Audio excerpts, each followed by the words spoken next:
Hello students, how are you? I hope you all are very fit and fine. ये students हम chapter पढ़ रहे थे आरोह बुक से भक्तिन, जिसकी लेखिका हैं महादेवी वर्मा। और अब तक आपने पढ़ा कि भक्तिन जिसका बचपन में विवाह हो जाता है, उसकी विमाता यानी सौतेली माँ उसे बहुत तंग करती है और उसके पिता की मरने की खबर भी उसको नहीं दी जाती। इधर ससुराल में भी उसकी जब बेटियां होती हैं तो जेठानियां जो हैं उसे काफ़ी तंग करती हैं क्योंकि उनके बेटे होते हैं। तो वो अपने पति के साथ काफ़ी खुश होती है, लेकिन तब उसके पति की भी मृत्यु हो जाती है। उसकी बेटी का विवाह होता है, वो अपने दामाद को घर जमाई बनाती है और सारा कारोबार उसे संभाल देती है, लेकिन फिर उसके दामाद की भी मृत्यु हो जाती है। फिर उसके जेठ के बच्चे कुछ ना कुछ करके उसकी पुत्री का विवाह अपने साले से करा देते हैं, जो कि बहुत बुरा आदमी होता है। वो सारा उनकी प्रॉपर्टी जो है ख़त्म कर देता है। और उसके बाद भक्तिन महादेवी वर्मा के पास उसके शहर में आती है। महादेवी वर्मा काफ़ी प्रभाव छोड़ देती है, महादेवी वर्मा पर जो भक्तिन है वो काफ़ी प्रभाव छोड़ देती है और अपनी तरह देहातिन बना लेती है। अब देखिए आगे, शास्त्र का प्रश्न भी भक्तिन अपनी सुविधा के अनुसार सुलझा लेती है।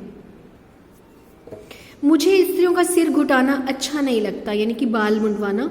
अतः मैंने भक्तिन को रोका। भक्तिन विधवा थी ना, तो वो बाल मुंडवाती रहती थी।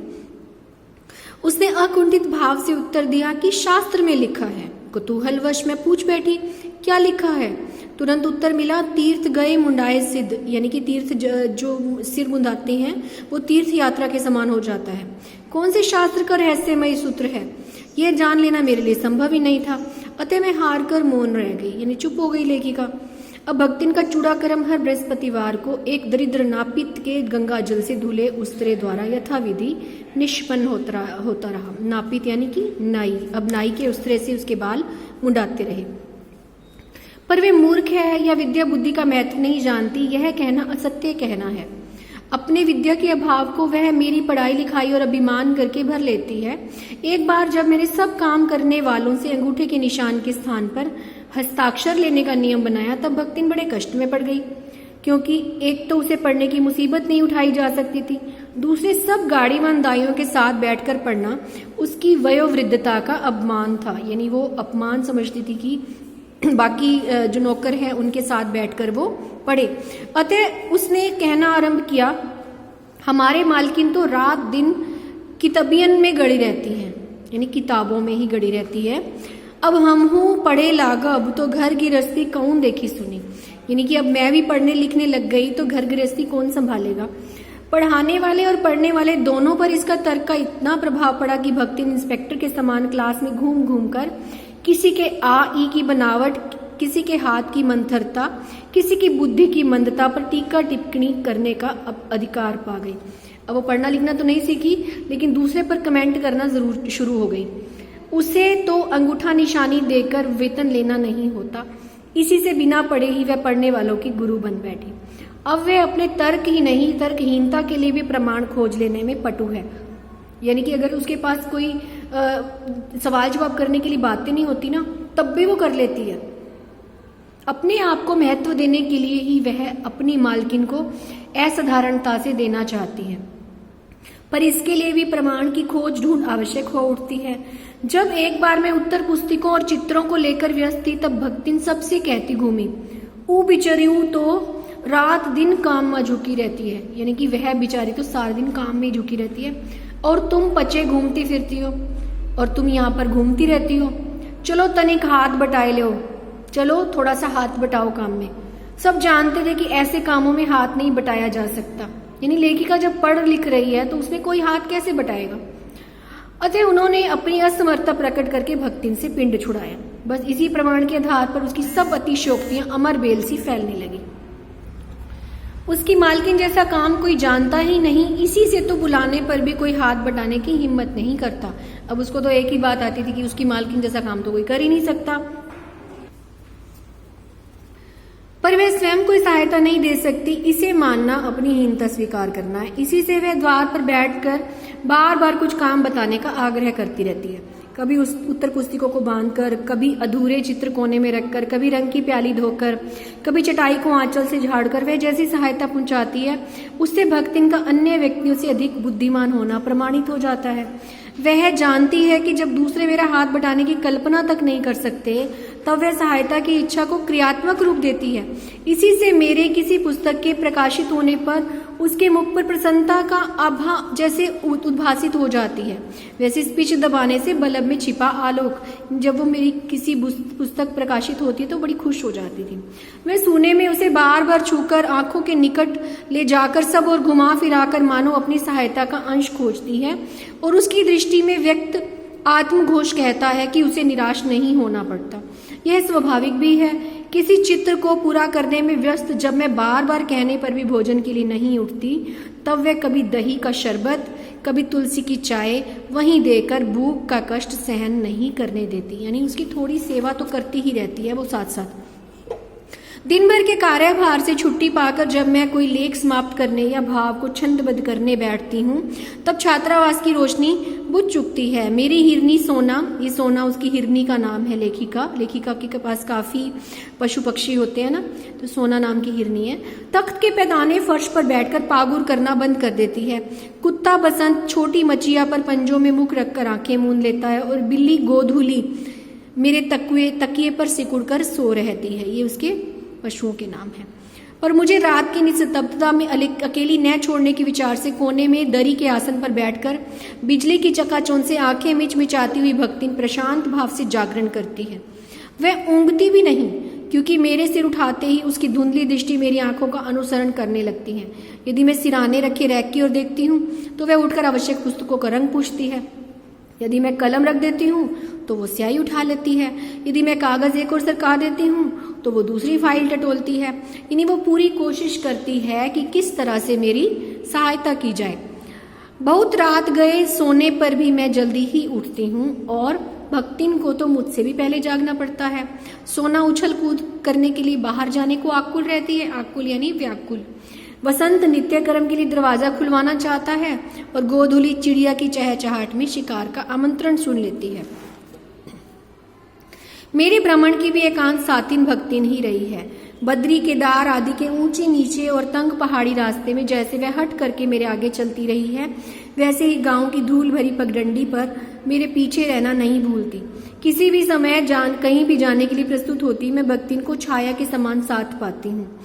युद्ध को देश की सीमा में बढ़ते देख जब लोग आतंकित हो उठे, तब भक्तिन के बेटी दामाद उसके नाती को बुलाने आ पहुंचे, पर बहुत समझाने बुझाने पर भी वह उनके साथ नहीं जा सकी। सबको वह देख आती है, रुपया भेज देती है, पर उनके साथ रहने के लिए मेरा साथ छोड़ना आवश्यक है, जो संभवतः भक्तिन के जीवन के अंत तक स्वीकार न होगा। यानी वो मुझसे बहुत प्रेम करती है। लेखिका ये कहती कि वो मुझसे बहुत प्रेम करती है, यानी अपने परिवार के पास भी नहीं जाना चाहती।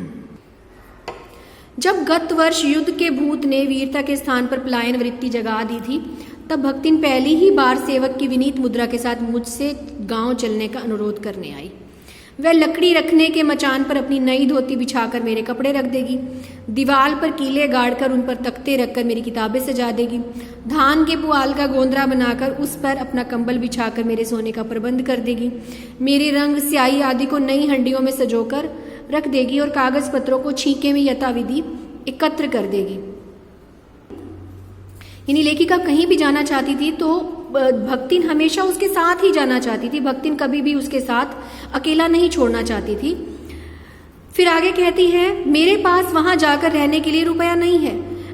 यह मैंने भक्तिन के प्रस्ताव को अवकाश न देने के लिए कहा था, पर उसके परिणाम ने मुझे विस्मित कर दिया। भक्तिन ने परम रहस्य का उद्घाटन करने की मुद्रा बनाकर और पोपला मुंह मेरे कान के पास लाकर होले होले बताया कि उसके पास 5 बीसी और 5 रुपया गड़ा है। अब लेखिका ने बोला कि मेरे पास पैसा नहीं है कि मैं तुम्हें साथ ले जा सकूं, तो वो अपने पास वाले पैसे बताने लगी कि मेरे पास 5 बीसियां हैं और 5 रुपए हैं, उसी से वो सब प्रबंध कर देगी। फिर लड़ाई तो कुछ अमरोती खाकर आई नहीं है, जब सब ठीक हो जाएगा तब यहीं लौट आएगी। अमरोती यानी कि अमर नहीं है लड़ाई। भक्तिन की कंजूसी के प्राण पूंजीभूत होते होते पर्वताकार बन चुके थे, परंतु इस उदारता की डायनामाइट ने क्षण भर में उन्हें उड़ा दिया। इतने थोड़े रुपए का कोई महत्व नहीं। परंतु रुपये के प्रति भक्तिन का अनुराग इतना प्रख्यात हो चुका है कि मेरे लिए उसका परित्याग मेरे महत्व की सीमा तक पहुंचा देता है। यानी भक्तिन पैसे से बड़ा प्रेम करती है, फिर भी उसने अपने जो थोड़े बहुत पैसे जोड़े हुए थे वो लेखिका के लिए देने के लिए कहा, यानी कि लेखिका उसके लिए बहुत महत्व रखती है। भक्तिन और मेरे बीच में सेवक स्वामी का संबंध है, यह कहना कठिन है, क्योंकि ऐसा कोई स्वामी नहीं हो सकता जो इच्छा होने पर भी सेवक को अपनी सेवा से ना हटा सके, और ऐसा कोई सेवक नहीं सुना गया जो स्वामी के चले जाने का आदेश पाकर अवज्ञा से हंस दे। यानी अगर लेखिका उसको जाने के लिए कहती थी तो वो हंस देती थी, वो जाती नहीं थी। भक्तिन को नौकर कहना उतना ही असंगत है जितना अपने घर में बारी बारी से आने जाने वाले अंधेरे उजाले और आंगन में फूलने वाले गुलाब और आम को सेवक मानना।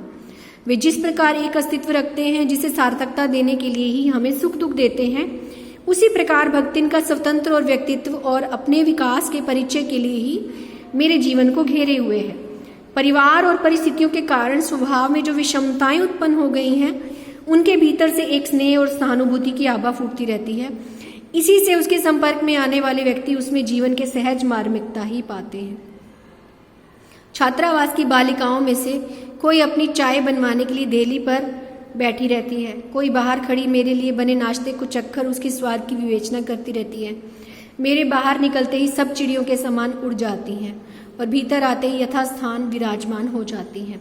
इन्हें आने में रुकावट ना हो, संभवतः इसी से भक्तिन अपना दोनों जून का भोजन सवेरे ही बनाकर ऊपर के आले में रख देती है और खाते समय चौके का एक कोना धोकर पाक छत के सनातन नियम से समझौता कर लेती है।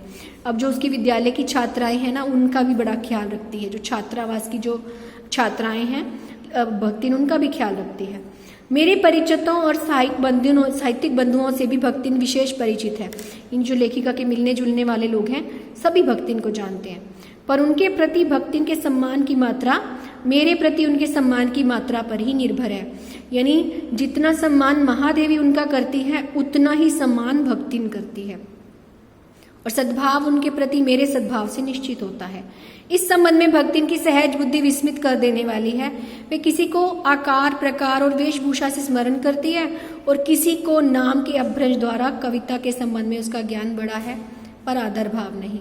यानी वो सिर्फ उसके आकार से या कपड़ों से उनको पहचानती है, उनका नाम वगैरह उनको नहीं पता।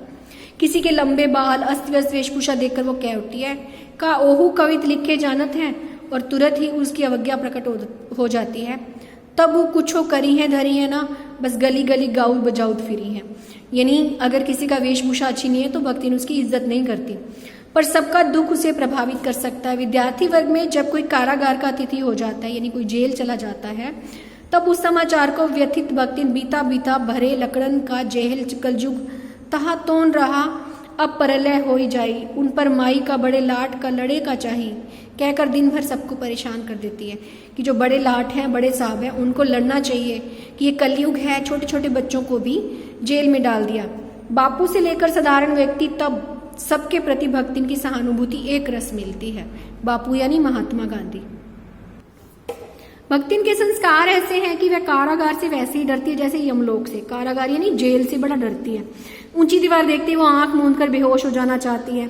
उसकी एक कमजोरी इतनी प्रसिद्ध हो चुकी है कि लोग मेरे जेल जाने की संभावना बता बताकर उसे चिढ़ाते रहते हैं। यानी लोग उसे डराते हैं जानबूझकर कि महादेवी वर्मा को तो जेल होने वाली है। वो डरती नहीं, यह कहना असत्य होगा, पर डर से भी अधिक महत्व मेरे साथ का ठहरता है।